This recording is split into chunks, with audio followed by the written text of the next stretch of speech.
Комуналното јавно претпријатие Водовод ја известува јавноста дека со сопствена работна сила и механизација, како и со помош на општествено одговорни компании, работи на отстранување на дефектот кој настанат под мостот кај градскиот пазар.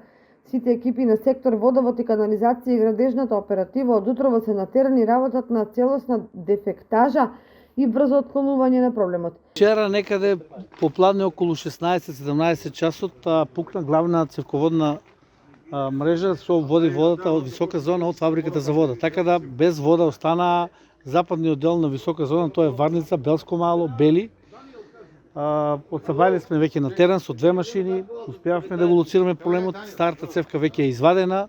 Бидејќи успешно е направена дефектажата и е утврдено дека пукната цевка во должина од 6 метри истата ќе биде заменета, па санацијата на дефектот е предвидена до попладневните часови во текот на денешниот ден, а до тогаш крајните корисници на западниот дел висока зона ќе останат исклучени од водоснабдување. Од комуналното јавно претпријатие Водовод се извинуваат до граѓаните за потешкотии со кои ќе се соочат поради исклучувањето на водоводната мрежа поради настанатиот дефект и им благодари на разбирањето.